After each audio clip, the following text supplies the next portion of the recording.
Zdravo, hvala vsem, ki ste se danes zbrali tukaj na placu za to uvodno predavanje letošnjega letnika predavanj Inštituta za delavske študije.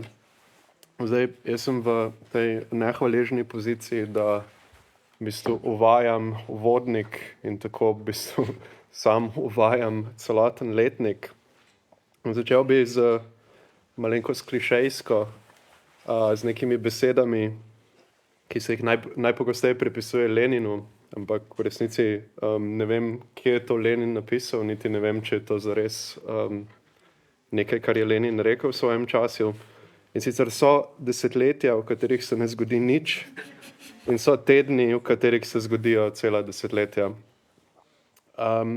In zdi se, da smo v bistvu v zadnjih letih vstopili v obdobje, ko se vedno hitreje dogajajo desetletja. Demantiranje tega, kar so Združene države zgradile tekom hladne vojne in kar se je utrdilo zmago proti Sovjetski zvezi, je bilo v preteklih desetletjih skoraj nezamisljivo.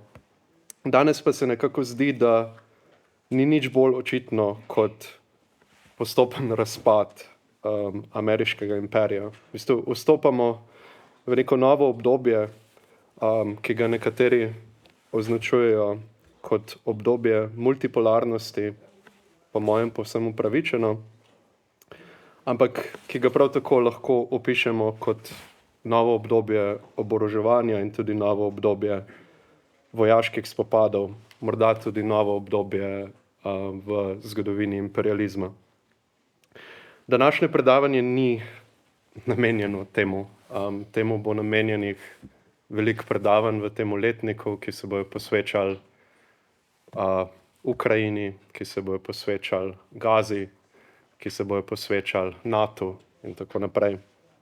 Današnje predavanje se bo posvečalo nekemu bolj teoretskemu ali pa zgodovinskemu vprašanju, in to je nekako zgodovini vojne v tradiciji marksistične misli. Zdaj, v bistvu pripravili smo oziroma zastavili smo zadevo nekako na tak način, da bo Uroš začel z recimo vojno v času Marxa in Engelsa, nadaljevali bomo z Nejcem, ki bo se pretežno osredotočil na Lenina, in potem končali z nekim mojim zelo tudi kratkim prispevkom o transformaciji marksizma po drugi svetovni vojni z maoizmom na čelu. Tako da, Uroš, kar predajam besedo tebi. Ja. Hvala in lep pozdrav vsem. Tako da, bilo že rečeno, kako smo si razdelili ta uvodnik. In jaz prevzemam zdaj ta prvi zaznamek. Pogledal bi si status vojne kot teme, vojne kot mogoče nekega faktorja v družbenem razvoju pri Marxu in Engelsu, ki sta mogoče presenetljivo redno in obširno vojne zadeve študirala. Presenetljivo mogoče zato, ker znotraj Marxovih teh življenjskih projektov, kot jih povzame Engels, in sicer materialističnega pogleda na zgodovino pa kritiko politične ekonomije, ni mogoče organske povezave med tem vzporednim študijem vojne in temi življenjskimi projekti. Vojna je ves čas podrejena drugim razlagam, kot tema je vedno prisotna, ne predstavlja pa mogoče posebnega zgodovinskega ali pa ekonomskega faktorja. Torej, pogledal bi se, kako ta dokaj stalen predmet Marxove in predvsem Engelsove pozornosti, kako se povezuje z njihovim projektom materialističnega pojmovanja zgodovine in kritike politične ekonomije.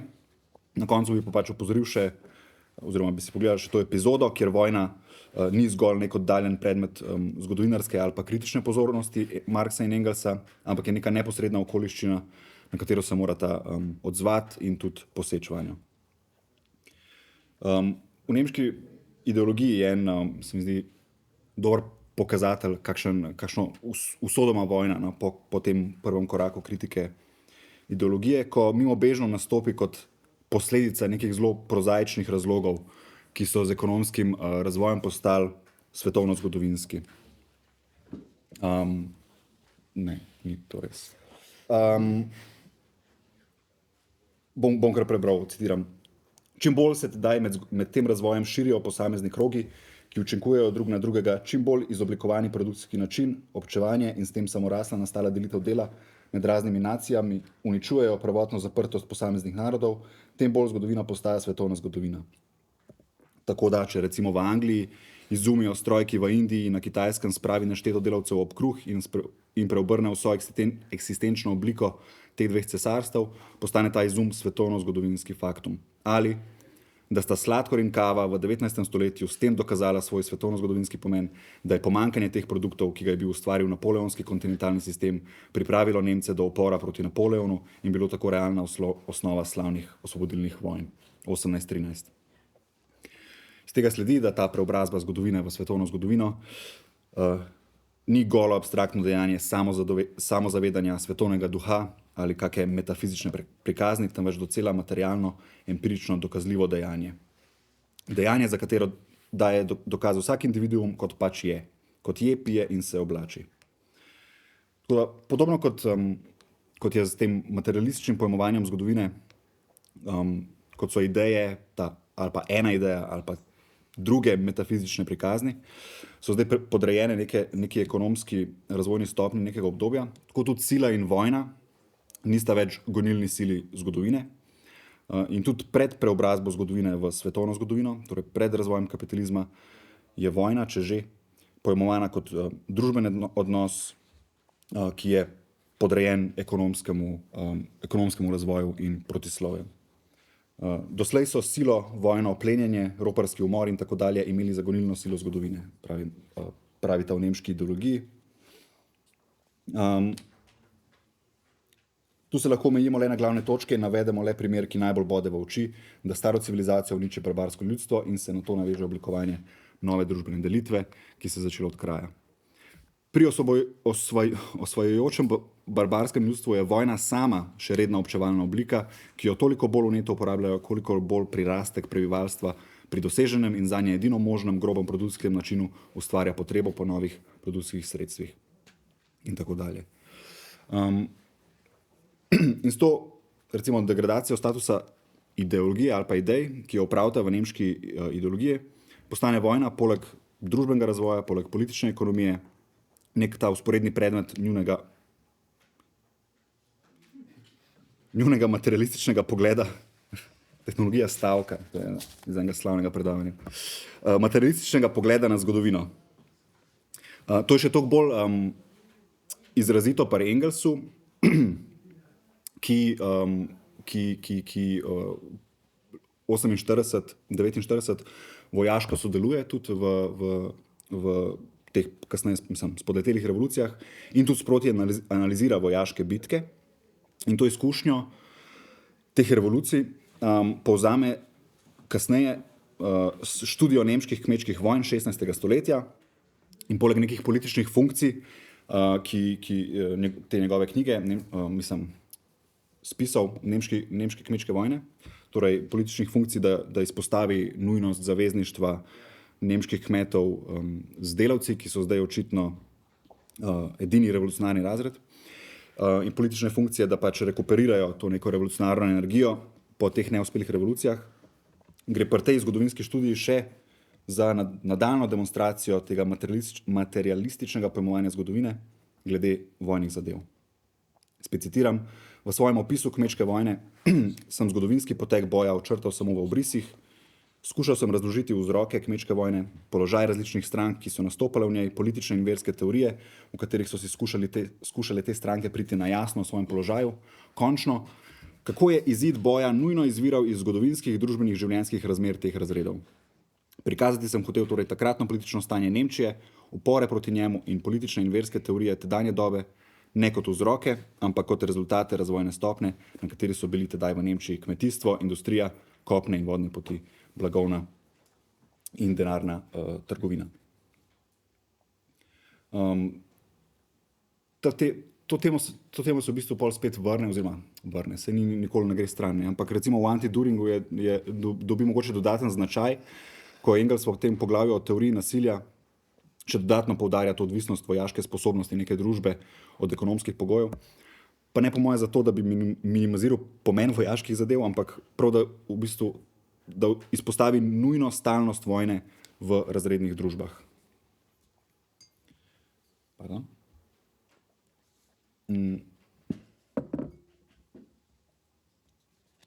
Ja, pomladi narodov, potem sledi seveda kontrarevolucija, kot vemo.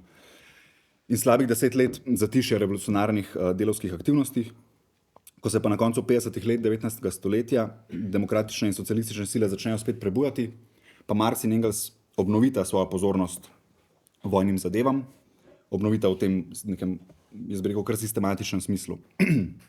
Za New American Cyclopedia pripravita več sestavkov za gesla povezana z vojno. Armada, artilerija, baterija, bomba, kanonada, katapult. Kolikor mi je jasno, tam bila sta zadolžena za gesla od A do C.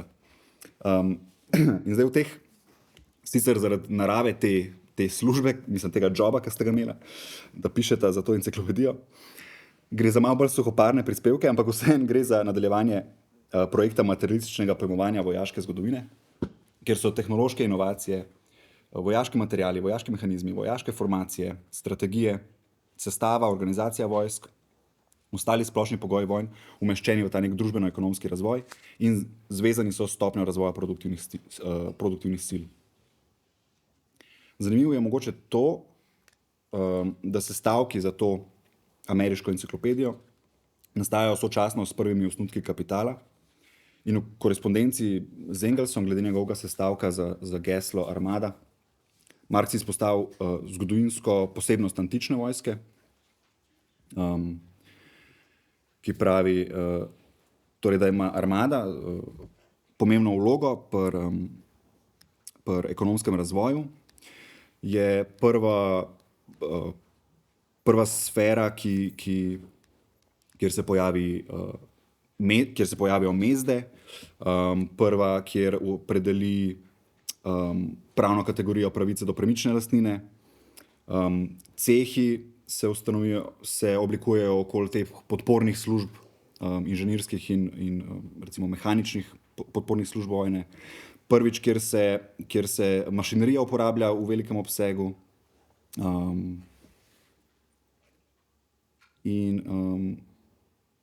prvič, kjer se plemenite kovine uporabljajo kot denar in recimo temu bolj intenzivna delitev dela ali pa delitev dela v isti branži. Vse te točke so omenjene tudi v očrtih, kot neko opomnik, da je to zadevo treba še predelati. Pomnite glede na točke, ki jih je tu omeniti in ki jih ne smemo pozabiti. Vojna izoblikuje nekatere značilnosti prej kot mir. Način, kako se zaradi vojne in v armadah in tako dalje določena ekonomska razmerja, kot mezno delo, mašinerija, prej razvijajo kot znotraj meščanske družbe. Tudi razmerje med produktivno silo in občevalnimi razmeri je v armadi posebno nazorno. In zdaj glede na to zgodovinsko vlogo in posebne funkcije, ki jih tle omenja, bi lahko rekel, da sicer jih obdeluje še v očrtih, ampak vojaške zadeve ne bodo zares izčrpane, po moje, v Marxovi kritiki politične ekonomije, vsaj te, ki je bila na koncu izdana. Tam, recimo v Kapitalu, so vojne stalna posledica nekih trgovinskih interesov velesil, predstavljajo tudi nasilni izvor prvotne akumulacije kapitala, ampak kot v bistvu neproduktivna dejavnost ni posebej obravnavana kot industrija ali pa v razmerju do velike industrije. Pridejo pa vojaške zadeve v prvi plan s francosko-prusko vojno. Ne zdaj kot neko geografsko in zgodovinsko oddaljen dogodek, ki ga je treba zdaj umestiti v nek koncept zgodovine, ampak kot dogodek, ki se pač odigrava tam pred njunimi očmi. Leta 1870 je Francija že 20 let cesarstva pod Napoleonom III. Buržoazija z bonapartističnim pučem izgubi politično moč, ampak režim podpira ožjo skupino finančnikov in industrialcev, ožjo skupino velike buržoazije. Ta napeta notranje politična, tle gre za napeto notranje politično situacijo, Imamo torej 3 dinastične frakcije vladajočega razreda, izključen del meščanstva oziroma republikanci in delavci. Bonapartistična politika mora tle neutralizirati to notranje nezadovoljstvo. V tem oziru je mogoče zanimiv še naprimer, kako Marx in Engels razumete tudi ta obsežen program javnih del v Parizu, ki ga naroči Napoleon III. Takrat mesto dobi to svojo značilno podobo z bulevarji, veleblagovnicami. Na eni strani gre, pa ne samo to, no, tudi razširijo meje Pariza do še bolj zunanjih utrdb, ne, torej javno ima tudi neke recimo vojaške razloge. Na eni strani gre tle za javno financiranje, subvencioniranje špekulacije oziroma špekulantov. Na drugi strani gre za neposreden napad na delavske četrti, gre za tehnično pripravo utrdb, topovskih linij, pripravo na potencialne nemire. Ta sezonska in delovno intenzivna narava gradbenih del pa služi tudi za podkupovanje revnih množic. In v tej nemirni notranje politični situaciji mora obnova cesarstva pomeniti konec koncev tudi preporod francoskega šovinizma in s tem tudi obnovo mej cesarstva. Zaradi tega Francija potem napade Prusijo, da bi zasedla levi breg Rena. To je ena pomembna tema povezave oziroma zveze med notranjo in zunanjo politiko. Do razlaganja vzrokov in predvidevanja posledic dogajanj v letih 70 in 71 imata Marx in Engels čutita posebno odgovornost. Že celo obdobje cesarstva pripravljata teoretske in politične aparate delavskega razreda, da bi se lahko bolje odzval kot pa v letih 48 do 51. In v francosko-prusko vojno vstopta že kot uveljavljena teoretika in koordinatorja delavskega gibanja. Marx zrihta Engelsu tudi ga priporoča za eno službo pri Pol Mall Gazette, za katerega za ta časopis Pol Engels sproti in redno poroča in analizira vojaška dogajanja v francosko-pruski vojni. In pri teh Engelsovih Notes on War, noticah o vojni, gre spet za zelo natančno analizo vojaških taktik, orožja v uporabi, geografskih pogojev vojne in tako dalje. Gleda, kdo je kdaj, kje, koliko ima še vojakov, kakšna je morala in potem malo sklepa o tem, kako se bo nadaljeval potek vojne. In tle se mu celo posreči, kot se enkrat, ne vem, a je resno mislil, da se mu je posrečal, kot da je ugibal, ampak zelo uspešno tudi napoveduje nadaljnji potek vojne in kot pravi sam, je to na Filistre naredilo velikanski vtis. Na drugi strani pa Marx pripravlja poslanice generalnega sveta o francosko-nemški vojni. In cilj teh poslanic je nemške in francoske delavce politično in teoretsko pripraviti proti šovinistični propagandi na obeh straneh in pokazati, da so delavci zdaj edini s pravo zunanjo politiko. Edino delavci imajo moč upreti se povratku k nacionalnim antagonizmom in kapitalistični diplomaciji.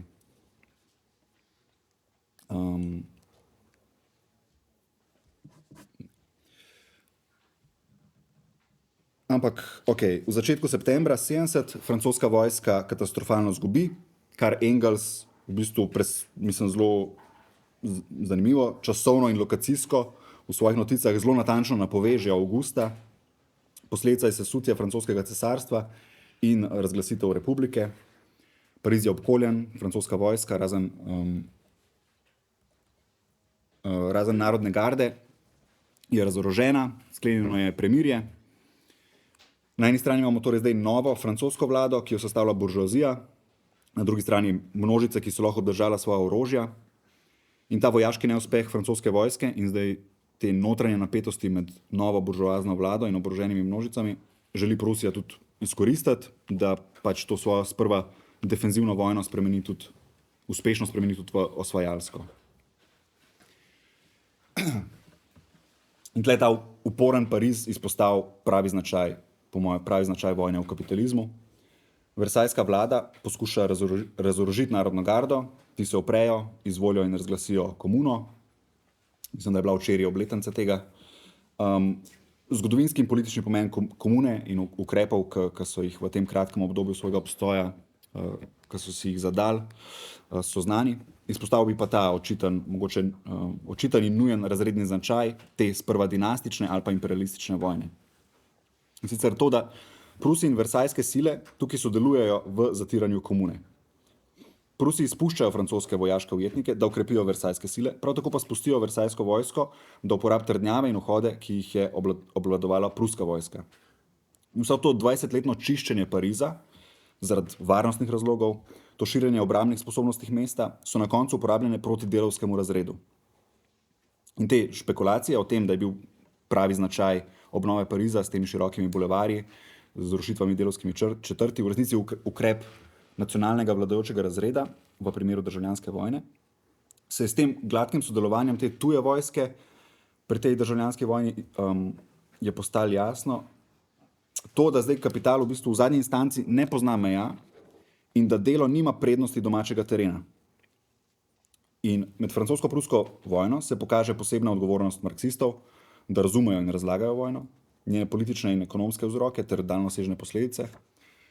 Tukaj ne more iti tukaj ne more iti samo za umeščanje javnih faktov v neke predobstoječe koncepcije, ne more iti za redukcijo vojn na gole ekonomske interese, ki so po možnosti transparentni še pred opravljeno kritiko. To pač ne izčrpa predmeta, ki ga želimo doumeti oziroma spremeniti. Ljudje delajo svojo lastno zgodovino, ja? To, da ne delajo je, kakor bi se jim zljubilo, ne delajo je v okoliščinah, ki so jih sami izbrali, ampak v okoliščinah, na katere so neposredno naleteli, kakršne so bile dane in ustvarjene. Ampak spet, delajo svojo lastno zgodovino. Tudi, če sem mislil, da jo delajo, to je edina opcija, ki jo imajo. In sem tako je smiselna vsa ta agitacija prve internacionale in sploh ta začetna znanstvena pozornost Marxa in Engelsa, ki želita konec koncev historizirati vojno. Od razlag ekonomskih podlag vojn, od političnih nalog med vojno do suhoparne analize vojnih zmožnosti in tehnik. Mislim, da je obnova te pozornosti v času, ko se zdi, da je blaginja Zahoda nerazdružljivo zvezana in celo odvisna od neskončne zunanje vojne, v času, ko se zdi, da lahko sovražnik na komando eksplodira walkie-talkie v žepih upornikov, mislim, da je obnovitev te pozornosti danes nujna. Hvala. Okay, jaz bi prešel naprej od Marxa in Engelsa k Leninu. Zdaj, Lenin je, kot vemo, imel kar precej zapovedati o vojni. V končni fazi je živel v času kar enih parih vojn, med drugim seveda prve svetovne vojne. In je bil tudi eden redkih kritikov obeh strani v tej vojni, torej v času, ko je celo večina socialistov druge internacionale prevzela nacionalistična histerija. Zdaj, kljub temu, kar smo povedali čisto na začetku, da se bomo danes posvečali predvsem zgodovinskemu govoru o zgodovini, mislim, da je pri Leninu tudi treba povedati kaj o naši sedanjosti, ker je bil Lenin na vse zadnje pač praktičen človek in bi bilo proti duhu njegovega dela, da zgolj povzemamo, kaj je napisal ali rekel o vojnah svojega časa, temveč moramo tudi poskusiti njegove nauke aplicirati na vojne, ki nas pretresajo danes. Zdaj, kot bom v svojem delu tega uvodnika tudi poskusil pokazati, imajo kljub stoletni oddaljenosti, več kot stoletni oddaljenosti, vojne našega časa v več podobnosti z vojnami Leninovega časa. Kaj nam torej lahko Lenin pove o vojni? Zdaj, prvič, ni vsaka vojna zgolj vojna nasploh, ampak obstajajo različni tipi vojn, ki jih moramo med seboj razlikovati in do katerih ne moremo imeti enakega odnosa. Lenin priznava obstoj narodno-osvobodilnih vojn, v katerih se en narod upre zatiranju strani drugega naroda ali nacionalne države, ter se od njega odcepi. Lenin na drugi strani seveda pozna tudi obstoj vojn, s katerimi si kapitalistične države podrejajo kolonije in si tako podrejajo druge ali manjše, šibkejše narode. Zdaj seveda, kar tudi Lenin poudarja, je, da njegovi sodobniki, torej sodobniki iz buržoaznega tabora, teh vojn niti niso obravnavali kot vojne, ker se je šlo samo za občasne pokole nekih domorodcev, ki se niti niso imeli sredstev, niti orodij za upret se. Za buržoazni Zahod so bile te vojne pohod civilizacije proti neukemu barbarstvu. Zdaj, Lenin je celo eden redkih socialistov svojega časa, ki je pač pripravljen priznati, da gre seveda za brutalne osvajalske vojne. Končno pa potem obstajajo tudi vojne, v katerih se velike kapitalistične velesile spopadajo med seboj za aneksije in pravico do ropanja in izkoriščanja drugih držav. Zdaj, to so prave velike imperialistične vojne. Poleg tega seveda Lenin pozna tudi koncept revolucionarne vojne, ampak to je nekako, bi rekel, danes za naš čas malo manj relevantno. Vsaj jaz ne vidim neke velike revolucionarne vojne še na obzorju. Zdaj, kot omenjeno, vseh teh vojn ne moremo obravnavati na enak način. V narodno-osvobodilni vojni je očitno, da zatiran narod brani svojo domovino, medtem ko je zatiralski narod osvajalec in agresor, ne glede na to, katera stran je v trenutnih okoliščinah sprožila prvo puško. V primerih imperialistične vojne je seveda dinamika drugačna, saj so cilji obeh strani osvajalski, ponovno ne glede na to, kdo je pritisnil na sprožilec. Tako je jasno, da je suhoparno iskanje napadalca in branilca, ker sta ta dva določena po neki goli časovnici spopadov, ne glede na druge okoliščine, za Lenina tako suhoparno iskanje ne pride v poštev. Zdaj, v primeru neke narodno-osvobodilne vojne, torej v primeru oziroma narodno-osvobodilne na eni strani in kolonialne vojne na drugi strani, torej v primeru trenutne vojne v Palestini, lahko dejanja Hamasa in drugih palestinskih osvobodilnih organizacij na dan 7. oktobra razumemo zgolj kot obrambna, saj je polna pravica palestinskega ljudstva, da se na svojem ozemlju brani pred tujim okupatorjem. Neko moraliziranje o naravi teh napadov, mislim, da tukaj ni na mestu.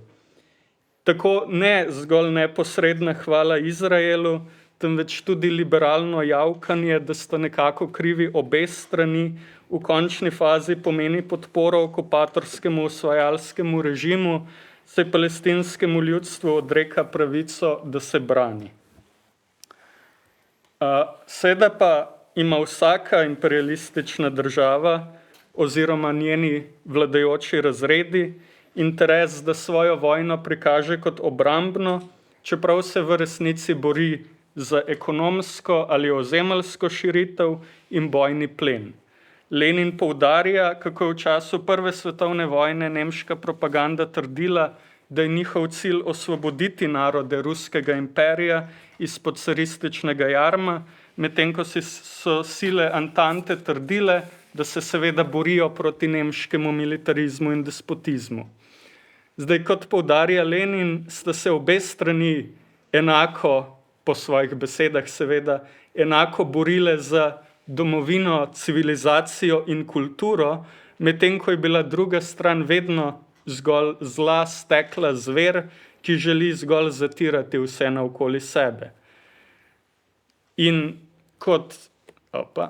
kot vidimo v nekih sodobnih primerih, lahko takšna trobljenja tudi v današnjih vojnah dobijo kar metafizične razsežnosti.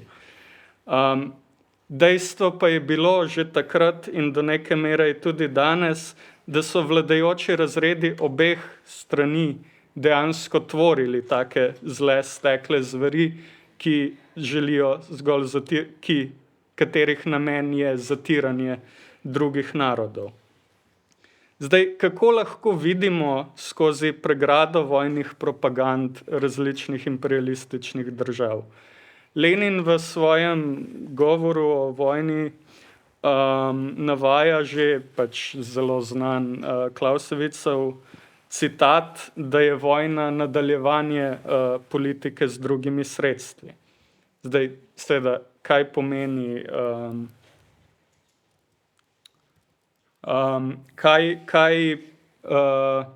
kaj pomeni torej to v kontekstu Lenina? Zdaj, to pomeni, da moramo za razumevanje vojne, ki jo obravnavamo, razumeti politike, ki so vodile do teh vojn. Za prvo svetovno vojno Lenin navaja seveda, da gre za imperialistične politike. In imperializem ima v Leninovem času nek specifičen pomen, nek pomen, ki ga ne moramo ena na ena prenašati na današnji čas, ker je včasih nagib koga, ki prebere Lenina in potem misli, da razume kaj je danes imperializem. Skratka, Lenin za svoj čas navaja pet različnih značilnosti imperializma. Torej, koncentracijo proizvodnje in kapitala, ki je ustvarila monopole z odločilno vlogo v gospodarskem življenju, zlitje bančnega kapitala z industrijskim kapitalom in nastanek finančne oligarhije, da izvoz kapitala dobi pomembnejši pomen od izvoza blaga in da se formirajo mednarodne monopolistične zveze kapitalistov, ki si delijo svet, in da je v času imperializma dokončana ozemeljska razdelitev zemlje med največje kapitalistične države. Zdaj, seveda, očitno je, da so se ekonomske okoliščine od Leninovega časa do danes nekoliko spremenile. Lenin imperialistično fazo kapitalističnega razvoja pojmuje kot obdobje, ko sta bila svobodna trgovina ali prosti trg ukinjena in zamenjana z gromozanskimi monopolističnimi podjetji s tesno povezavo z največjimi bankami in nacionalnimi vladami. Seveda tudi danes očitno poznamo monopolistična podjetja, ali pa vsaj zelo velika in vplivna podjetja, očitno poznamo tudi velike banke in očitno tudi poznamo tesno vez med vladajočim kapitalističnim razredom in državno politiko, ampak danes države in mednarodne institucije, vsaj do trenutnega trenutka, vsaj nominalno še branijo prosti trg in svobodno trgovino pred težnjami koncentracije in v njeni obliki monopolizacije. Vsaj prve dve točki sta torej do neke mere pod vprašajem.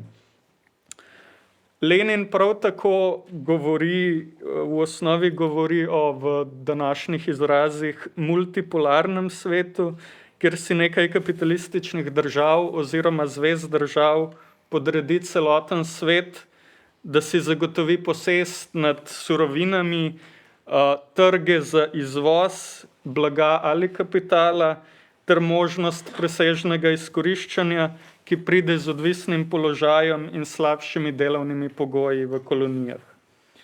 In ko si kapitalistične velesile podredijo ves svet pod svojim kolonialnim gospodstvom, začnejo prehajati v čedalje hujša medsebojna nasprotja, saj jim ostane na voljo le širitev na račun drugih velesil. Vojna med različnimi imperialističnimi centri je tako zgodovinska nujnost, ne zgolj naključni dogodek, pred katerim je vladal mir in kateremu bo tudi sledil mir. Nasprotno, v to vojno je vodila serija drugih kolonialnih vojn in pokolov v imenu podrejanja drugih narodov, česar Evropejci, kot sem že omenil, niti niso smatrali za resne vojne, in tudi tem vojnam bo potem sledilo zgolj začasno premirje, katerega neizbežni rezultat je seveda nova imperialistična vojna. Pri Leninovi rabi Clausewitsove fraze torej ne gre zgolj za to, da pogledamo gole politične okoliščine dane vojne, ampak da uvidimo, kako je ekonomski in socialni razvoj nujno povzročil dano vojno. Gre tako za precej močnejšo tezo. Zdaj, danes lahko seveda proti Leninu trdimo, da smo v zadnjih desetletjih priča imperializmu z enim samim centrom, torej s hegemonijo Združenih držav Amerike in njenih zahodnoevropskih zaveznikov. Ker ta center v zadnjih desetletjih ni imel resne konkurence, niti se ni šel resne kolonialne politike v smislu osvajanja in priključevanja ozemelj, in domnevno je zato lahko v svetu vladal precejšnji mir. Sedaj je povsem očitno dejstvo, da ta mir ni nikoli obstajal. ZDA so od druge svetovne dalje neprestano zapletene v spopade po celem svetu. V Koreji, Vietnamu, številnih afriških državah, Afganistanu, Iraku, Siriji, Jemnu, Palestini in drugje. Mir na Zahodu je tudi danes, oziroma tudi v zadnjih desetletjih, bil kupljen z osvajanjem po celem svetu, le da se danes boj ne odvija za neposredno kolonizacijo, temveč za nasilno odpiranje trgov za zahodni kapital. Prav tako pa lahko z današnjega vidika, in vojna v Ukrajini to verjetno dokazuje, da je danes hegemonija ZDA, torej hegemonija tega zahodnega kapitalističnega centra, imperialističnega centra, zlomljena ali pa vsaj na robu zloma. Vojno v Ukrajini moramo danes analizirati na Leninov način, torej ne kot neko naključno agresijo ene suverene države na drugo, niti kot metafizični spopad dveh duhov, kot smo videli, da se je izrazil naš liberalni ideolog Žižek, temveč kot posledico določenega ekonomskega, socialnega in političnega razvoja. Zahodna propaganda danes prikazuje boj ukrajinske države kot narodno-osvobodilni boj, medtem ko ruski napad obravnava kot brezpravno in neupravičeno osvajalsko vojno. Zdaj, ta prikaz je v neki meri upravičen, ukrajinski narod se na vse zadnje pač ima pravico do samoodločbe, medtem ko so ruski cilji nesporno osvajalski in Rusija si nesporno želi priključitve ozemlja, ukrajinskih surovin in vključitve te države v svojo sfero. In Lenin sam je v svojem času branil pravico do samoodločbe za Ukrajino in druge manjšinske narode ruskega carstva. Celo svaril je pred slepoto za ruski nacionalizem, ki so jo včasih rodili socialistični boji proti meščanskemu nacionalizmu manjših narodov. Tako moramo in v enakem oziru moramo tudi danes zavrniti bizarne poskuse tistih, ki ruski boj prikazujejo kot antiimperialističen, zgolj zato, ker se Rusija bori proti interesom imperialističnega Zahoda. Rusija dejansko nima težav z obstojem kapitalističnega svetovnega reda, želi si le svoje lastno mesto v tem redu, oziroma z drugimi besedami želi si pravice do delitve plena. Kar pa seveda še nikakor ne pomeni, da ukrajinska država deluje zgolj v interesu obrambe domovine. Tudi Lenin pravi, da moramo pri narodovi samoodločbi ločevati med bojem proti zatiranju in med nacionalizmom lokalne buržoazije. Socialistično gibanje se mora boriti proti zatiranju, ki ga povzroča nacionalizem drugega naroda, ne sme pa zato podpirati nacionalizma domačega vladajočega razreda in njegovih posebnih interesov, ki so v zadnji instanci vedno protidelavski. In dejstvo je, da po letu 2014 ukrajinski vladajoči razred ne služi interesom lastnega naroda, česar v resnici seveda ni počel niti predtem, temveč deluje predvsem kot podaljšana roka zahodnega kapitala. Ukrajinski oligarhi od te vojne ne bodo zgubili prav dosti, večinoma bodo verjetno pač pobegnili na zahod oziroma pač kamorkoli glede na rezultat same vojne. In tudi to lahko vidimo v ukrepih ukrajinske vlade v zadnjih letih. Zdaj, da bi ta lahko financirala vojno, je zahodnemu kapitalu razprodala večino skupnega premoženja, od državnih podjetij, javne infrastrukture do kmetijskih zemljišč. Obenem je odpravila večino delavskih pravic, do tako temeljnih, kot je 8-urni delavnik, prepovedala več strank, med drugim komunistično in tako dalje. In če lahko Ukrajino še nekako opravičujemo, češ da deluje iz obupa, je pošastnost zahodnih kapitalističnih elit tukaj povsem očitna. Ukrajinske vojske ne financirajo, ker bi jim bilo mar za Ukrajince in njihovo svobodo, temveč ker se borijo za monopol nad ukrajinskimi resursi in delovno silo, ki so si jih poskušali zagotoviti že leta 2014.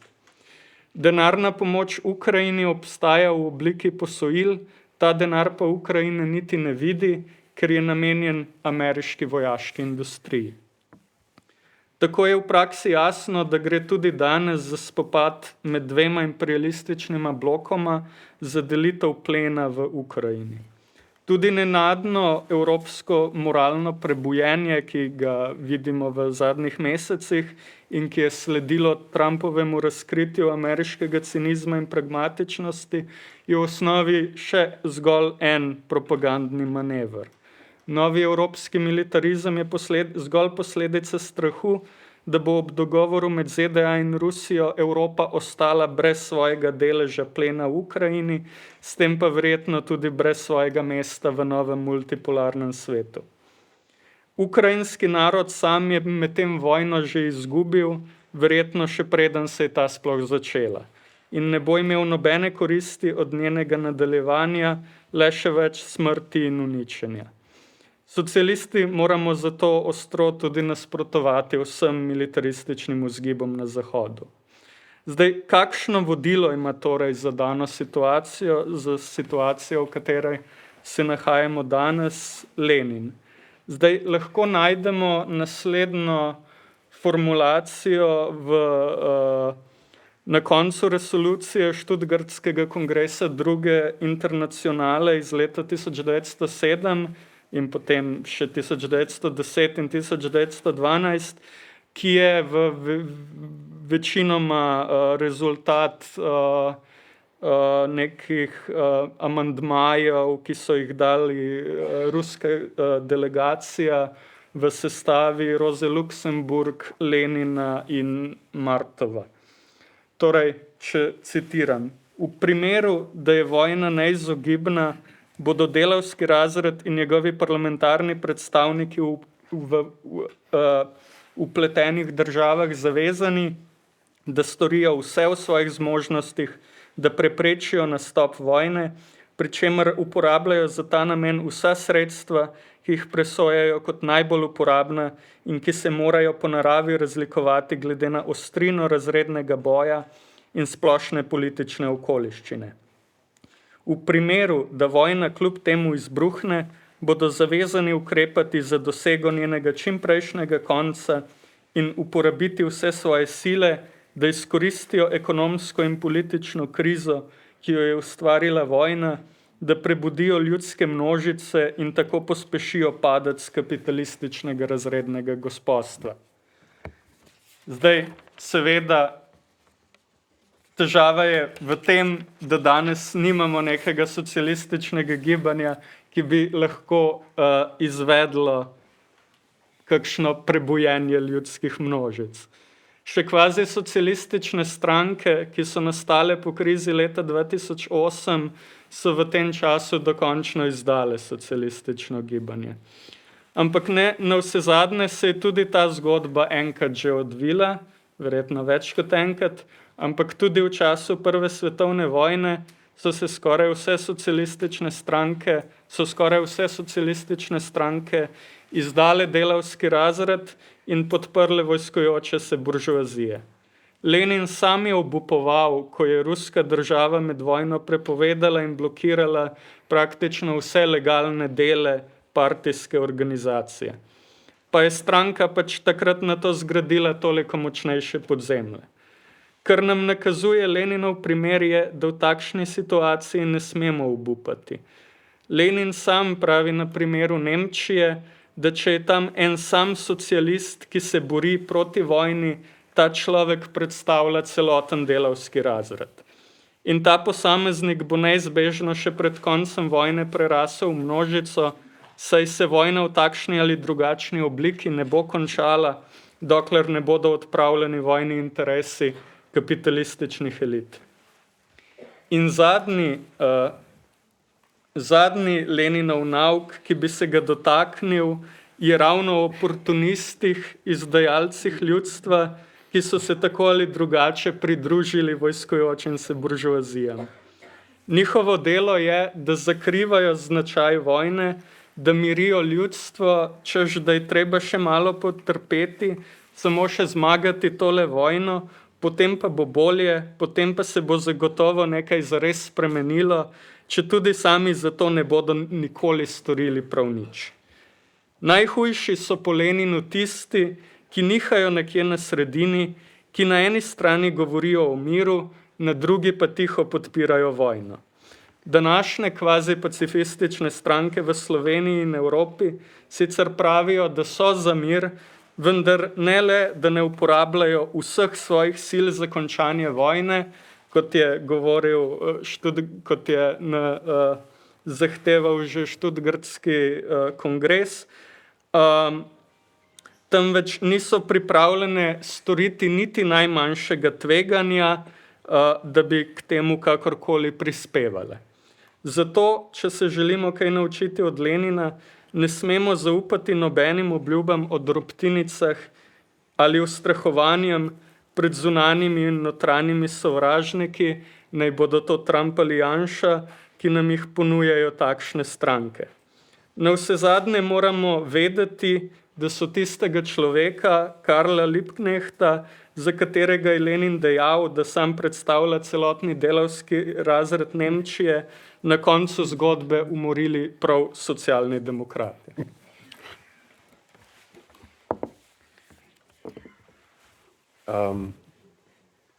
V redu, jaz pa zdaj nadaljujem z nekim delom te zgodbe, ki se v bistvu navezuje na nek del, ki ga je Nejc omenil, ampak ni pa ga razvil, in to je recimo revolucionarna vojna in protikolonialni boj. In začel bi v bistvu z mislijo, da je 20. stoletje, se pravi stoletje dveh svetovnih vojn in naposled hladne vojne, spremenilo značaj socializma. Ne zgolj zato, ker so se v njem formirale realsocialistične države, ki so morale sprejemati recimo pragmatične odločitve v določenih ekonomskih in političnih okoliščinah, ampak predvsem zato, ker se je v njem komunizem preselil v države in dele sveta, ki so za mnoge socialiste na Zahodu imele v najboljšem primeru pomožno vlogo v predvidenem poteku svetovne revolucije, velikokrat pa niti to ne.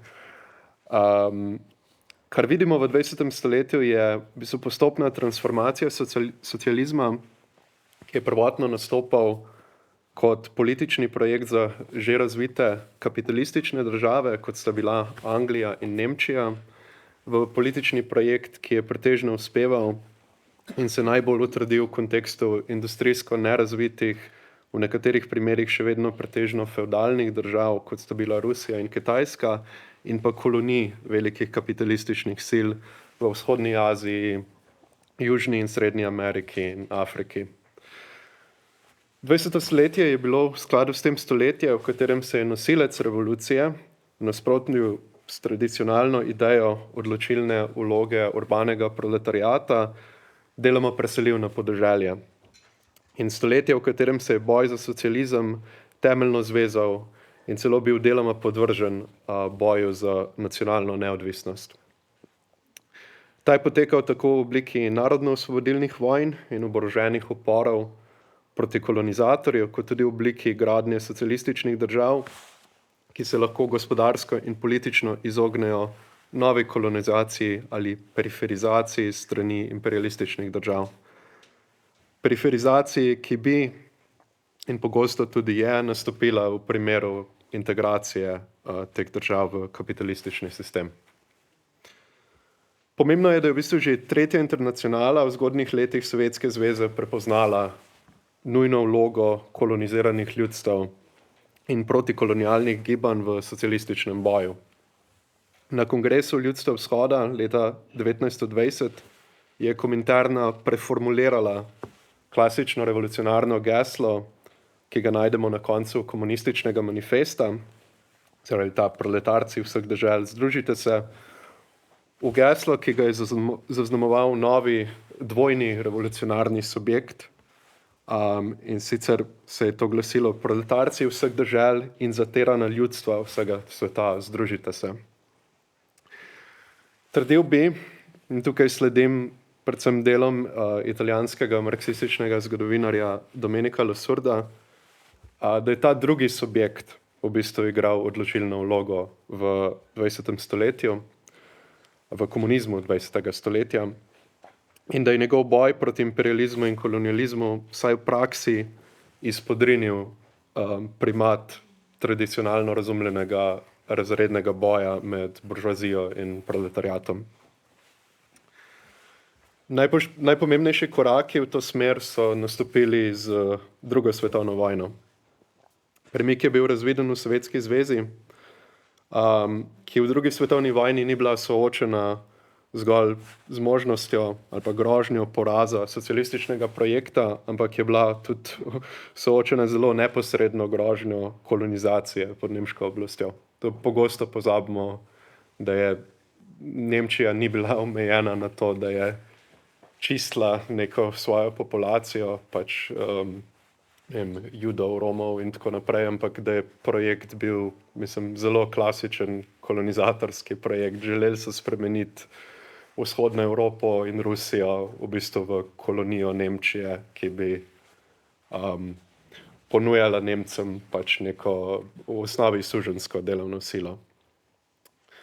V tej situaciji je imel oboroženi upor proti fašizmu, ki je imel značaj nacionalnega boja proti zunanjemu imperialističnemu sovražniku, jasno prednost pred tradicionalnimi prizadevanji za socialistično preobrazbo družbenih odnosov na domačih tleh. Podobna situacija je nastopila na Kitajskem, kjer so se komunisti prav tako soočili z grožnjo kolonizacije.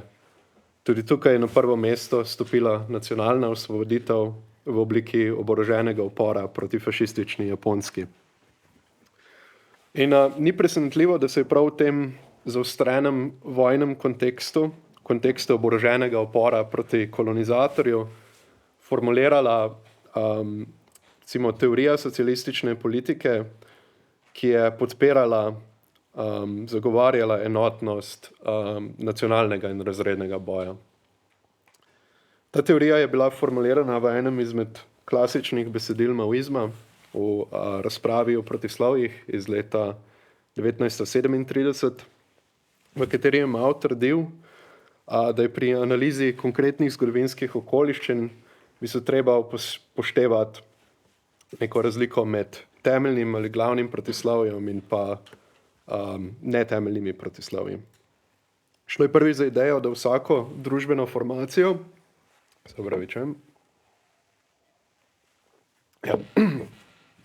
šlo je za idejo, da vsako družbeno formacijo zaznamuje več kot samo eno protislovje.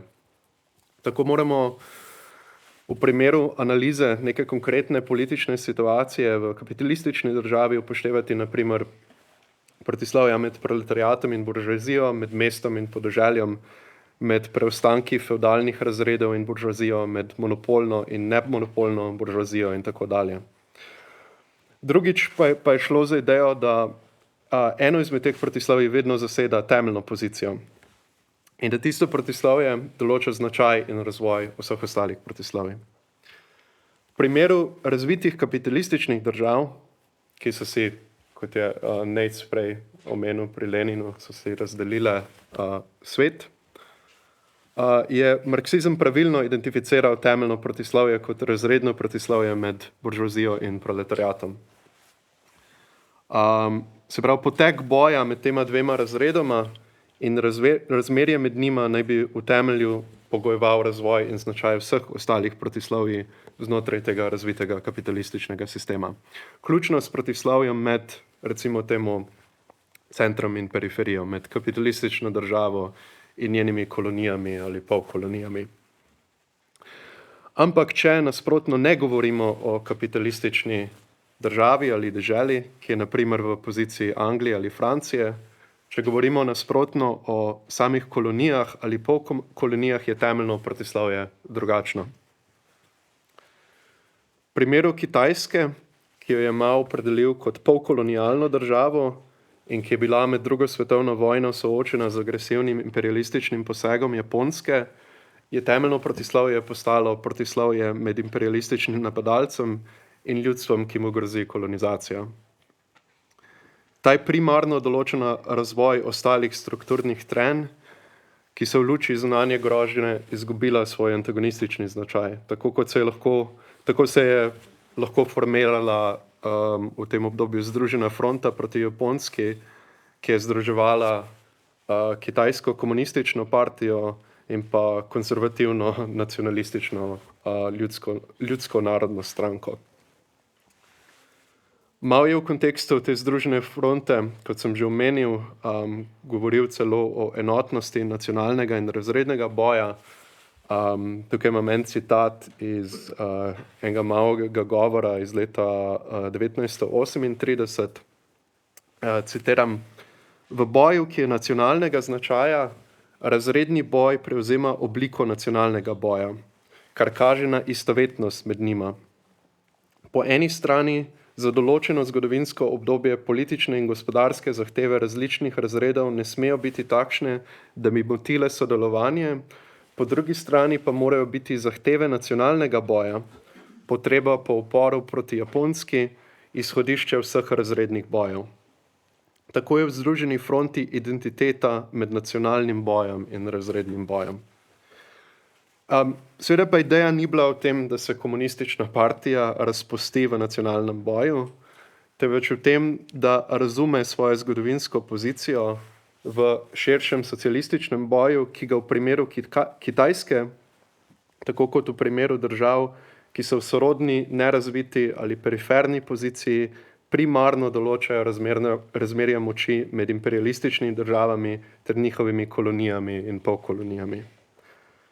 Ko je Kitajska neposredno napadena s strani kolonizatorja, kot v primeru druge svetovne vojne, zgodovinske razmere omogočajo enotnost domačih komunističnih in reakcionarnih sil v boju proti imperializmu in celo omogočajo ne ravno preseganje, ampak pomiritev sicer pomembnega razrednega trenja, ki je vezano na produkcijska razmerja na domačih tleh. Toda zgodovinske razmere se spreminjajo. V določenih razmerah imperializem ne poteka v obliki oboroženega napada in nasilne kolonizacije, ampak v sodelovanju domačih vladajočih razredov z imperialističnimi silami. V tem primeru razredno trenje, ki je lastno domačemu sistemu, lahko prevzame pomembnejšo in potencialno eksplozivno politično vlogo in je lahko podlaga za revolucionarno državljansko vojno, ki poteka tako proti zunanjemu sovražniku, kot tudi proti domačim reakcionarnim silam. Tudi tukaj vidimo, da v bistvu za Mao imperializem določa notranjo razredno dinamiko in tako usmeritev socialističnega boja, ki se primarno vrti okoli osvoboditve izpod imperialističnega izkoriščanja in zatiranja. To je po mojem, če ne že dobra podlaga, pa vsaj dober opis tega, kaj so bili dejanski komunistični projekti v 20. stoletju v državah, kot so je bila Angola, Kuba, Vietnam, ki so bili konstantno fokusirani ne nujno primarno na revolucioniranje družbenih odnosov znotraj države, ampak v boju na boj proti zatiranju strani imperialističnih držav. Tukaj bi v bistvu zaključil in bi vprašal, če ima kdo kakšno vprašanje ali komentar.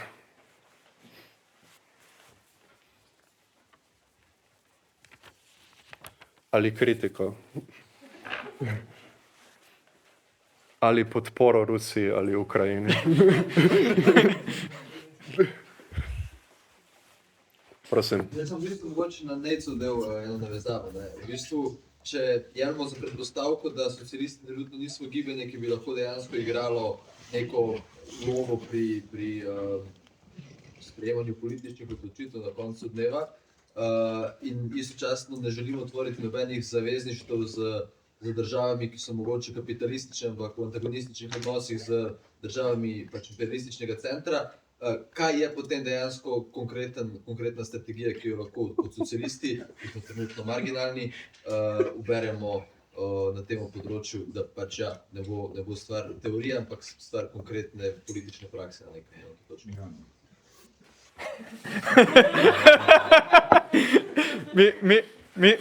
Mislim, tako bom rekel, ne vem, tudi če ti predpostaviš, da lahko v dani situaciji sprejemamo neka zavezništva z sicer kapitalističnimi, morda celo reakcionarnimi državami, ki se slučajno borijo proti istemu kapitalističnemu centru, proti kateremu se načeloma borimo sami. Mislim, prvič ne vem, kako bi ti sploh sklenil to zavezništvo, glede na to, da smo toliko marginalni.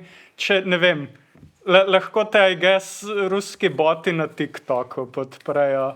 Ne vem, če lahko sega kaj onkraj tega, pa to, če se jim bo to zdelo v interesu, te bodo verjetno, če boš ti hotel ali pa ne boš hotel tega. Skratka, mislim, na tej točki, mislim, je po moje to itak dost irelevantno vprašanje v oziru na, pač, če gledamo na ne vem, pragmatično zavezništvo med nami samimi, pa ne vem, Rusijo, I guess. Enostavno, ker nimamo nekih skupnih točk, na kateri bi se sploh spopadli. Na tej točki, mislim, najprej moraš probati sploh postaviti neko gibanje, ki bi se bilo zmožno pač spopasti z trenutnim kapitalističnim redom in pač izkoristiti, kakor pravi, mislim, kakor je bilo že milijonkrat rečeno, izkoristiti krizo in politično krizo in ekonomsko krizo in socialno krizo, ki bodo slej ko prej pač sledile tej vojni. Itak, mislim, zelo hitro ne bi se čudil, če bomo v naslednjih letih videli nekaj takega. Zdaj itak sama Evropa grozi, kako bo preusmerjala ne vem koliko sredstev, ki bi morda lahko šle kam drugam v oboroževanje. Itak vidimo neke zametke, bi rekel, naslednje recesije ali pa naslednje krize na Zahodu. In mislim, slej ko prej bi lahko do tega nečesa prišlo. In tukaj to, a ti sklepa zavezništvo, enostransko zavezništvo z Rusijo ali pa ne, sploh nima nobene vloge, po moje. Po mojem mnenju pa vseeno je, kolikor smo marginalni, moramo zavzeti neko stališče do pač teh narodov globalnega juga in periferije, ki se pač zdaj uspenjajo s Kitajsko na čelu. Jaz mislim, da pač ravno zato se mogoče se ne znamo organizirati, ker se sploh ne znamo poenotiti linije, nimamo teorije, pač kaj se dogaja v svetu. Tako da po mojem moramo začeti s tem, da začnemo razmišljati o tem. Sicer jaz se pa strinjam, da je tudi pač ves ta blok antiameriški, ki se je vzpostavil poln notranjih protislovij med večino teh kapitalističnih držav, pa tiste, kjer je za socialistične projekte, ampak to se bo po mojem mnenju, pač vkolikor ta blok zmaga, se bodo pol razreševala ta vprašanja. Pač tudi v drugi svetovni vojni je bila taka situacija, da je pač Sovjetska zveza stopila v neko koalicijo s kapitalističnimi državami, za Ameriko pa Združenim kraljestvom, pa pač nobenemu, ne vem, nobenemu komunistu ni bil pomislek, kjer tabor zdaj podpirata, ne? Tudi če so v obeh kapitalistične države. Mislim, se strinjam, da rabimo imeti nek odnos tudi, ne vem, do Kitajske pa tega in mislim, da absolutno rabimo podpirati Ljudsko republiko Kitajsko, ki trenutno pač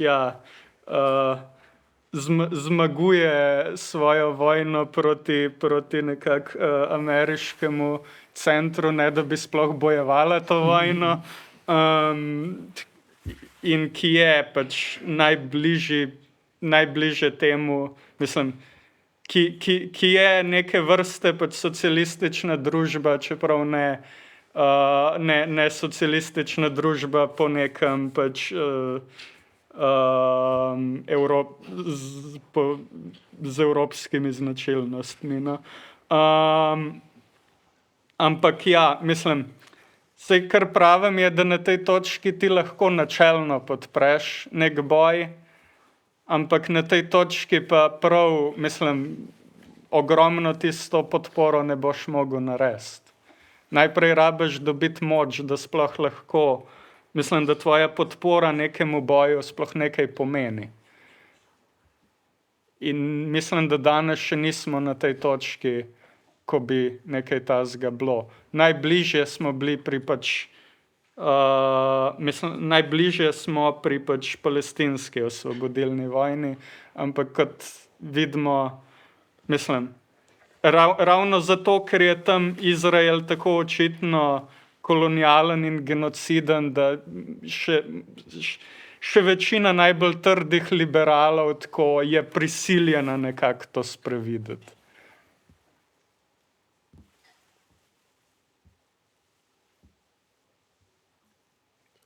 Še kakšno vprašanje, kritika? Ja. Jaz imam eno vprašanje, pač zelo zanimivo predavanje, pa zelo zanimive teme ste odprli, ampak me zanima pač, kdo bi bil v trenutni situaciji pač ta subjekt revolucionarni, pač tukaj pač recimo, da rečemo, da tam do prve svetovne vojne oziroma naj bi bil pač to delavski razred pol pač od 20, pač že praktično z rusko revolucijo, lahko govorimo pač o kmetih v veliki meri. Ampak niti delavski razred ni več, saj industrijski delavski razred ni več to, kar je bil v 19. zgodnjem 20. stoletju ali pa prvi polovici 20. stoletja. Kmetje tudi niso pač ta 90% populacije, kot so bili v teh družbah od Rusije do Jugoslavije, Kitajske, ki so pač imele te socialistične revolucije v 20. stoletju. Kdo je v danih razmerah pač ta subjekt? Zanimivo je, da se to vprašanje odpre pri praktično katerikoli temi. Pač najlažji odgovor na to je, da ne vemo. Mislim, lahko se vrnemo seveda k nekim starim parolam 20. stoletja in smo pri temu deloma upravičeni. Ampak vsaj z mojega stališča, no, pa se bosta vidva komentirala bi jaz zavzel do tega vprašanja agnostično pozicijo. V smislu, da je to je problem, s katerim se pač meni se da vsi aktivno ukvarjamo v današnjem času, bodisi na praktični ravni, bodisi na teoretski ravni. In zato ni lahkega odgovora. Ker modeli, po katerih se je deloval socializem v 20. stoletju, so, ne bom rekel, da so pase, ampak recimo določena podoba političnega razvoja delavskega razreda se je spremenila. Način, kako razumemo sindikate, pač se je spremenil. In ja, mislim, najlažji odgovor na to je, da ne vemo in ne vem, če kdorkoli od nas zna tukaj podati nek lahek odgovor na to. Ja, mogoče nisem razumel vprašanja, ampak po mojem lahko enostavno rečemo, revolucionarni subjekt je delavski razred zaradi vloge, ki jo ima, ali pa zgodovinske odgovornosti tudi, ki jo ima v kapitalizmu. To, da pač, ne vem, ni na političnem prizorišču, tega ne spremeni, sej večino časa ni bil na političnem prizorišču. To pa, mislim, zakaj pa ne vemo, je pa ravno to po mojem, ker se je pač podoba spremenila, pač neverjetno, ne. Ampak to po mojem ne pomeni, da če pač ljudje ne skačejo okoli modrih kombinezonih, da ne obstaja več kapitalističnega, da ne obstaja več, ne vem, razmerij med kapitalom in delom, ne, da smo nehali v centru biti kapitalistične države. Mislim, ja, jaz bi bil tudi tukaj razmeroma dogmatičen. Pač mislim, če nekako ne priznamo za svojega za revolucionarni subjekt pač delavskega razreda, potem, mislim, moramo prej ko slej tudi opustiti večino socialističnih idej. V končni fazi, mislim, če si nek socialist ali komunist ali karkoli, mislim, če zavrneš nekako zgodovinsko vlogo delavskega razreda, potem s tem v smeti zavržeš tudi pač večji del marksistične teorije. Mislim, to je mislim, potem moramo na veliko na novo razmišljati, zakaj točno se sploh borimo, za kakšen svet se pač sploh hočemo govoriti, in čim pa to nekako zavrneš, pa pač prideš na koncu do odgovora, da pač, mislim, ne obstaja nič onkraj tega, in ali se boš pač slej ko prej vrnil na neko malo bolj, vsaj v praktičnih zadevah, na neko malo bolj standardno pozicijo, ali boš pa slej ko prej zapadel v neko verzijo liberalizma.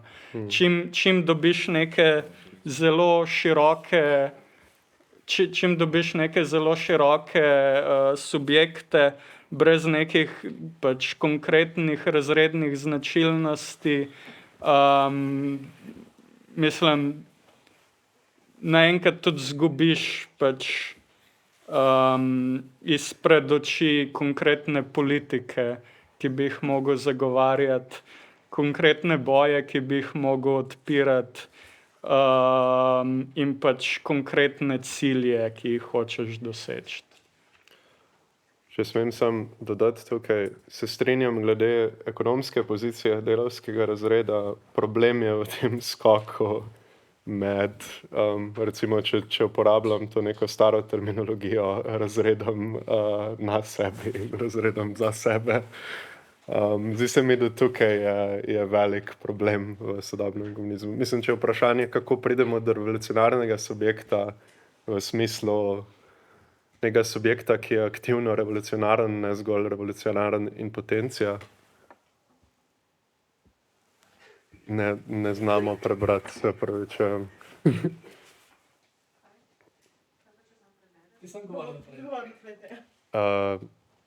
Mislim, vprašanje je, kako konkretno pridemo do tega, da mislim, ne govorimo zgolj o ekonomski poziciji delavskega razreda in raznih trenjih, ki izhajajo iz te pozicije, ampak kako spraviti delavski razred do tega, da dejansko lahko pač oblikuje zgodovino. In tukaj se mi zdi, da se v sodobnosti pač praktično vsem zalomno. Tukaj se mi zdi, da rabijo biti naše podobe organiziranja in naše teorije revidirane.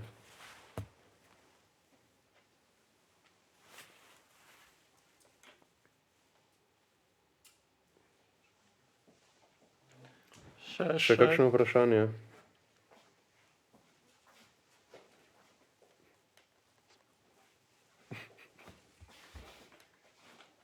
Ja, vzadaj. Jaz sem revolucionarni subjekt, ste vi. Gledate okolje, pa ne vidite sebe. Ne? Namreč, kaj je proletariat?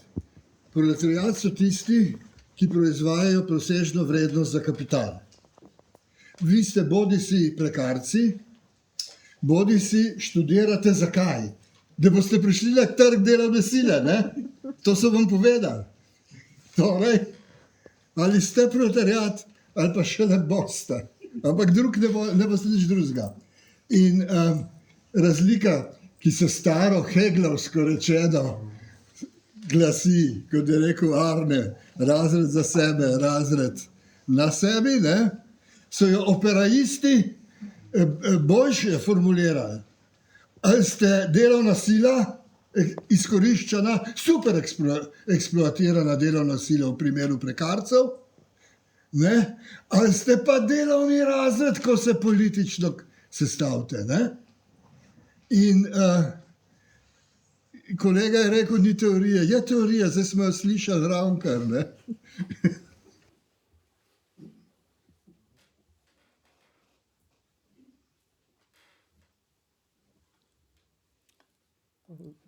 Če ni, tam le Jaz sem še vzadaj. eno vprašanje, mogoče okoli vojne in socialističnega boja proti vojni. Glede na to, da spet tudi o predpostavki, da socialisti postanemo nekaj mogoče malo bolj relevantno politično gibanje, vendar rabimo zastaviti neko taktiko oziroma strategijo za boj proti imperializmu in proti vojni.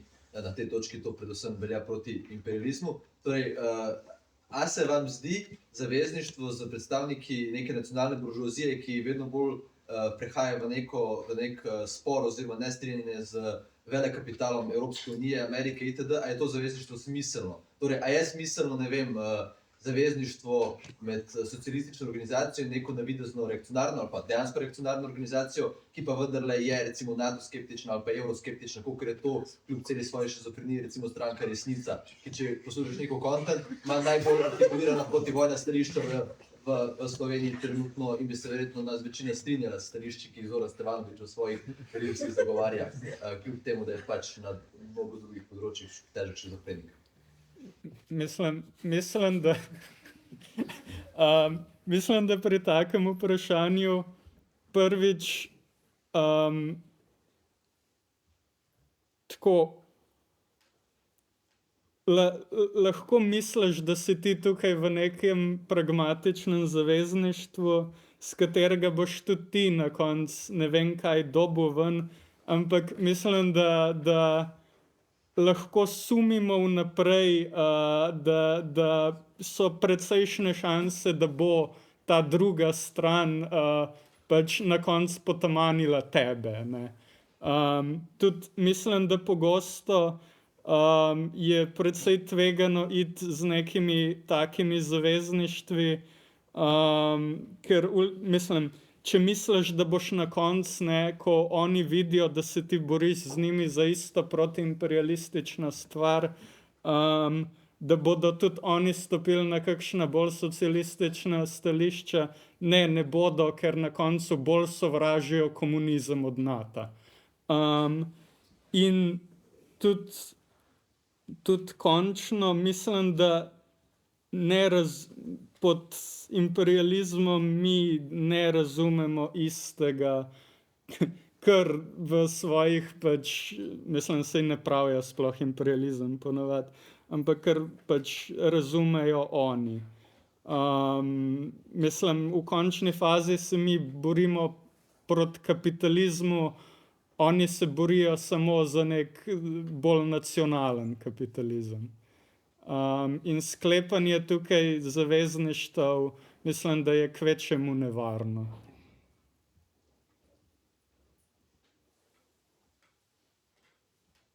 Torej, na koncu vse pride na to, da moramo socialisti zgraditi močno gibanje, ki lahko nastopa samo zase, brez tvorjenja zavezništva z drugimi strankami in pa drugimi gibanji.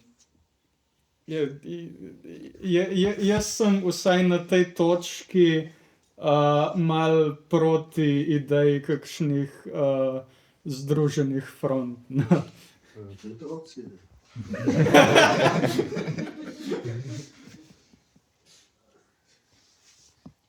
Lahko nam jaz dva komentarja. Eden je na samo odločbo narodov, drugo pa na zavezništva. Glede samo odločbe narodov, ne, to je stara debata med drugim med Leninom in Rosa Luxemburg. Lenin je bil pripadnik imperialističnega oziroma imperialnega naroda in je bil za samo odločbo narodov.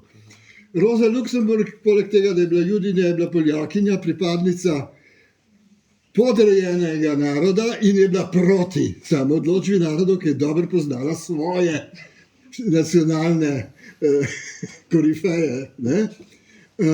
In mislim, kroži ena krilatica v levih teoretskih krogih, ki jo je, mislim, lansiral Stefan Gužvica, ta zgodovinar komunizma, ne? Ki pravi, ja, Lenin je bil v svojem času, je imel prav, Rosa Luxemburg pa danes. Ne? Jaz mislim, da je imela Rosa Luxemburg vse čas prav. Namreč, če gledate tiste države, ki so nastale v Evropi na podlagi samoodločbe narodov, ne smemo namreč pozabiti, da je bila samoodločba narodov rezervirana za evropske, ne pa za kolonialne narode, v Wilsonovi doktrini. Ne? Skratka, iz tistih držav so pred drugo svetovno vojno vse končale v fašizmu ali pa v nekem zelo podobnem režimu. Začenši z Jugoslavijo, z Bolgarijo, z Madžarsko, Poljsko, you name it. Ne? To je eno. Drugo je, kaj pa je samo odločba? Ni treba delati škoda, vzamemo slovensko. Slovenska samoodločba je ustanovitev nacionalne buržoazne države, ki je politična forma odvisnega kapitalizma. Ne? In zdaj pridem na zavezništva. Vsa tukajšnja buržoazija je kompradorska buržoazija. Ni nacionalne buržoazije, razen mogoče Krke, ki deluje v Rusiji, ne? Ki je pobegnila iz Evropske unije, da lahko proizvaja generična zdravila. Ni nacionalne buržoazije. Zato je sodelovanje s temi strankami, ki so vse kompradorske birokracije. Kompradorska politična birokracija je nemogoče. Ne? In Kominterna je upeljala to razlikovanje, ki ga je tudi Mao priznaval, med nacionalno buržoazijo, ki je zaveznik v antikolonialnem boju, in kompradorsko buržoazijo, to so zemljiški lastniki bili za Mao Tse-tunga. Mi imamo samo, ker so oni objektivno odvisni od teh produkcijskih verig. Ne? Naši paradni konji industrije so pač dobavitelji v glavnem nemške avtomobilske industrije, ki jo jemlje hudič. Ne? Zato pa jaz mislim, ni treba predaleč hoditi. Kje so periferna ljudstva, ki so izkoriščena od zahodnega imperializma? Na Hrvaškem, ne? V Bosni in Hercegovini, v Makedoniji, v Srbiji, v Bolgariji, skratka Balkan, ne? Ali pa Južna Evropa. Pričemer je v Južni Evropi nezadovoljstvo delovnih slojev in izkoriščenih slojev že pograblja desnica. Ne? To so te, ki so za pravičen nacionalni kapitalizem, tipa Meloni, pa Vox, recimo, ja, pa Rassemblement National, ki izredno pravijo, mi smo za socialno državo, pa za liberalno gospodarstvo. Ne? In hec je v tem, ne? da Evropa gre na periferijo oziroma po periferijo, Alternative für Deutschland. Ne, imate fašistično stranko v osrednji, najmočnejši gospodarski državi Evrope. Ne? Skratka, jaz mislim, da je treba gledati zavezništvo od spodaj, horizontalno. Ne? In najbližji so nam v Zagrebu, pa v Šibeniku. Ne? Če greste, tam imajo festival Fališ, ne? Ki je festival alternative in levice. Dobro, samo to se hoče reči, hvala. Mislim, glede, kar se tiče samo Lenina in samo odločbe, zdaj malo je tukaj po moje problematično primerjati, ne vem, narode, ki so iskali neodvisnost od imperialističnih velesil, ala Nemčija in takrat carska Rusija in tako Slovenijo, ki se je osamosvajala od Jugoslavije z zelo očitnim planom rehabilitacije kapitalizma in ne vem kaj. Do neke mere, mislim, Poljski ne bi bilo nič bolj evidentno, kot se je potem pokazalo, ne bi bilo nič boljš pod nemškim fašizmom kot pod svojim lastnim fašizmom. In ja, se strinjam, da pač mislim, večinoma te osamosvojene države niso nobene, mislim, niso nič blazno fascinantnega proizvedle, ampak čist tukaj vleči usporednic povsod pa je malo tvegano. Tudi imeti samostojnost od Ruskega carstva in samostojnost od Sovjetske zveze sta nekaj močno različnega, po moje. Sovjetska zveza je vseeno prišla kot neka osvobodilna sila, Rusko carstvo je prišlo pač izključno po principu pač podjarmljanja in izkoriščanja.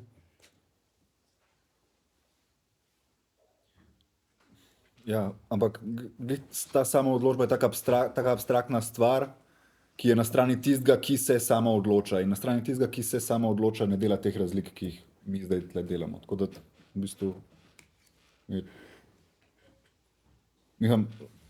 mi ne delamo, Estonci ne delajo teh razlik, ne, kako je prišla Sovjetska zveza, pa kako je prišlo Rusko carstvo.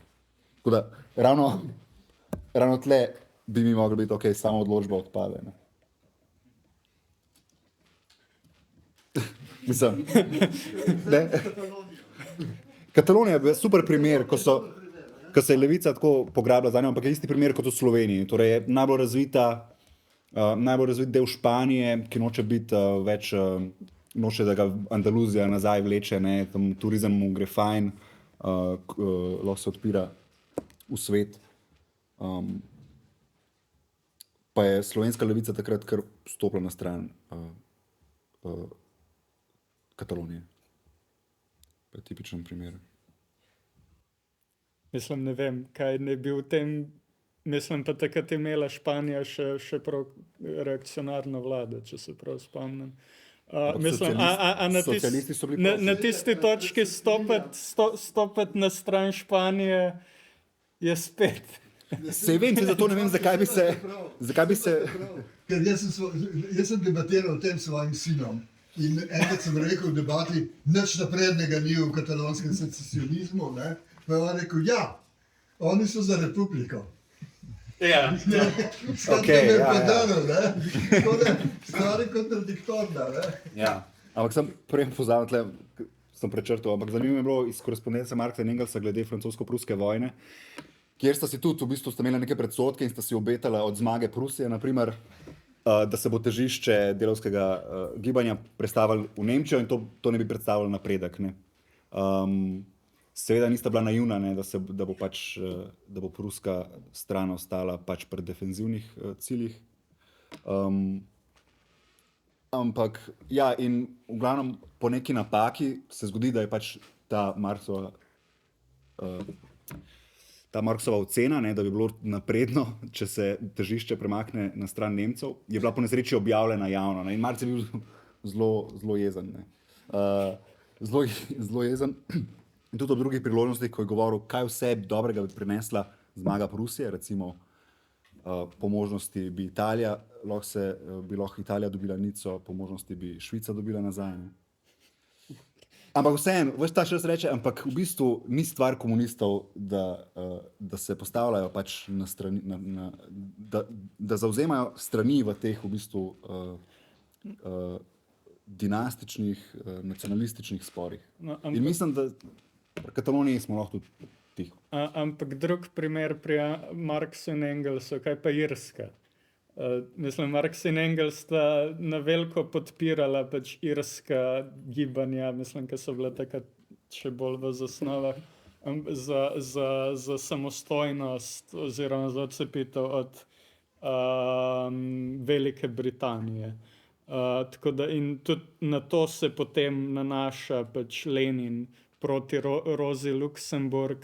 Mislim, Marx in Engels sta bila očitno v svojih okoliščinah za samostojnost Irske, a so tukaj primeri Ukrajine, Baltika, Poljske res toliko drugačni.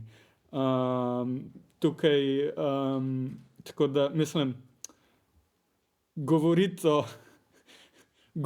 o Prusiji je nekaj, ampak tukaj je bolj na mestu, po moje, mislim, dobro, ne pri Kataloniji, ampak ko govorimo o samoodločbi malo širše, je pri Marxu in Engelsu bolj smiselno pogledati pač primer Irske. Hotel sem izpostaviti sem to, torej, da ima pozornost, ko namenjate, je vprašanje dolgoročne ali pa analize, kaj pomeni, ne vem, osamosvojitev Irske ali pa kaj pomeni zmaga Prusije za delavsko gibanje celokupno. Druga stvar, ki je pa mogoče, mislim, zanimiva za razmisliti, po mojem danes, ker se v bistvu vsi, ker se ful opredeljujemo za neke ful abstraktne zadeve, recimo, podpiramo stranko Resnica, ne. To je absolutno nič se ne zgodi, če jaz rečem, zdaj podpiram stranko Resnica ali pa ne podpiram, ne. Mogla bi biti konkretna situacija, ali bi Stevanović šel v zapor zaradi svojih stališč, a bi takrat tam pride vprašanje podpore, a takrat mora socialist nastopati proti državnemu aparatu, ki, ne vem, v bistvu krši buržoazno pravo svobode govora. Ne. Torej, hočem reči to, dve ravni analize sta pri Marxu in Engelsu. Vprašanje, kaj ta konkretna situacija pomeni za celokupno delavsko gibanje, in druga stvar je, kjer stvari je sploh pomembno povedati na glas, kjer je pa tako rečemo med nami. To se mi zdi vredno, in mislim, da so recimo vsaj javni komunistični intelektualci, socialistični intelektualci, njihove besede so ful poceni, hočem reči, no. Pa niso pa vezane na konkretne situacije, kjer bi imele smisel sploh. Še zadnje nekaj? Ja, v bistvu bi se navezal na to, kar si Uroš povedal zdaj, meni se zdi biti to ful pomembna poanta. Da ne smemo imeti teh pogovorov na neki čisto abstraktni ravni. Ker ko so Marx in Engels in predvsem Lenin postavljali ta vprašanja pač o samoodločbi, katere boje podpreti, katere ne, je to izhajalo iz zelo pragmatičnih razmislekov, kaj to pomeni za delavsko gibanje, za konkretne delavske organizacije tukaj in zdaj. Teh, katerih člani smo mi, ki jih vodimo mi, in se je bilo treba opredeliti, ker je to nekaj pomenilo za en konkreten boj, ki je potekal. Ne? Zdaj pa, če mi nismo vpeti v ta konkreten boj in če niti nimamo delavskega gibanja, pač ne, čemu imamo te razprave? V bistvu, je mogoče zanimiv intelektualen izziv, pač, ne, ampak v bistvu točno to, kar si rekel, kakšno stališče imamo mi zdaj do Katalonije, Ukrajine in tako dalje, v bistvu učinek je ničelen, ne, tako da mislim, da se je res smiselno pri teh stvareh vračati nazaj, če že razmišljamo o tem, kaj to pomeni za naše konkretne organizacijske pogoje tukaj, ne, kaj to konkretno pomeni za delavsko gibanje, ki mora, če že ne obstaja, se razviti tukaj in zdaj. Ne? In tako da tle mislim, da je treba par korakov nazaj narediti in se spraševati o tem, kakšni so pogoji za nastanek sploh recimo pač socialistične organizacije pri nas in kako se lahko v bistvu pač delavstvo potisne naprej v ta boj. Pa bo pa ta vprašanja relevantna postala, ne. Mogoče so relevantna že danes, ker recimo vprašanje oboroževanja definitivno vpliva na življenjske pogoje delavskega razreda. Mogoče ni to javno artikulirano, mogoče je na nas, da to artikuliramo, ne. Ampak tukaj so te vstopne točke, da se opredeljujemo do teh zadev. Mogoče ne, in iz tega mislim, da moramo teorijo potem tudi črpati, ne obratno. Mislim, jaz bi nasploh tukaj rekel, ja, da drži, glede marsičesa, pač mislim, prvič ne rabiš imeti okoli dobesedno vsakega vprašanja tako eno stališče, ampak kljub temu pa vseeno rabiš imeti že pripravljeno neko teorijo, ki ti je vodilo v vprašanjih. Tudi konkretne situacije ne bodo pač vedno prihajale tako, da jo boš videl ti že na 10 let ali pa 100 kilometrov, ampak bo kdaj po možnosti padla pred tebe in zdaj pa ti naenkrat odkrivi teorijo ki ti bo razložila to vprašanje. V končni fazi so imele tudi vsaj nekoč je to nekaj veljalo, partije svoje programe, ki so načeloma odgovarjali tudi na neka splošna vprašanja. Spor o samoodločbi v Rusiji je bilo glede vprašanja tega, da je bilo to zapisano v pač programu Ruske socialdemokratske delavske stranke. In v končni fazi, če ti teorijo gradiš zgolj iz nekih praktičnih vprašanj in zgolj, ko bodo ta pač prilezla do tebe, se bo slej ko prej zgodilo, da boš v nekih okoliščinah ostal neoborožen in brez možnosti se res hitro odzvati na to. Tako da ne vem, mislim, ne da se tukaj reči in kompletno enega in kompletno drugega. Ne moreš imeti postavljene teorije, ki odgovarja na absolutno vsako vprašanje, ne moreš pa tudi se na vsem učiti iz najbolj konkretnih možnih situacij, ko te pridejo do tebe. Lahko sem repliko. Da ne bom narobe razumljen, to ni bilo zdaj mišljeno kot proti teoriji, da ne smemo v bistvu pač teoretsko razmišljati. Sploh ne, ampak to, ko si rekel, v bistvu, da nas ne bo ujelo nepripravljeno, da bomo imeli odgovore, da bomo imeli pač teoretsko podlago. Ja, to se strinjamo, ampak kdo smo ti mi? Ne? Se pravi, pač v odsotnosti dejanske delavske organizacije, socialistične organizacije, tega subjekta ni. Ne? Se pravi, kdo je tisti, ki naj to teorijo pač uporablja? Ne? Zaradi tega pravim, ne, v obe smeri gre to. Ne? Treba je pristopati vseeno tudi organizacijsko k tem izzivom, zato da, ko bi rekel, te rešitve, te različne, ko bi rekel, stališča, ki jih imamo pač do svetovnih sporov, ne ostajajo nekaj, kar je popolnoma na abstraktni ravni, ker je stvar v bistvu samo debatnega krožka, ne, ki je brez realnega učinka. Ja, navezal bi se na to vse. Ravno, v bistvu gre ravno več teorij, to so vsi klišejsko. Ampak mogoče je simptomatično to, da je po zgodovinskem razvoju, ki ga je Arne opisoval, ne, kako se je vsa ta podoba spremenila, da se je zelo lažje, da je v bistvu nek boj na drugem koncu planeta je veliko bolj zamisljiv kot pa to, kar se tu dogaja. Ne, kar po moje dokazuje tudi to, da so vprašanja danes bila, kdo je sploh revolucionarni subjekt, in potem je en profesor povedal, da smo vse mi. In konec koncev nam tudi torej vodilni revolucionarji tretjega sveta v bistvu isto nalagajo. Ne. Che Guevara je slavno rekel, v bistvu vi imate srečo, vi se borite v žrelu zveri. Ne. In mi tega nočemo slišati, ampak v bistvu se mi zdi, da je malo apologetski govor levic v centru, da vse svoje revolucionarne upe outsourcajo na podjarmljena ljudstva globalnega juga, naprimer. Čeprav v bistvu spet glavna naloga je v žrelu zveri.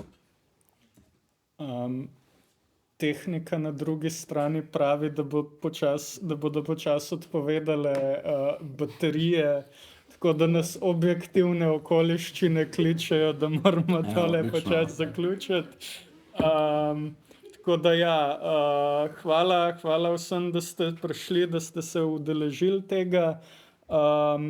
Letnik bo, kot rečeno, potekal ob sredah ob 6. še dalje, tako da sledite našim socialnim omrežjem oziroma spletni strani, kdaj bo naslednje predavanje in kdo bo naslednji predavatelj. Hvala še enkrat.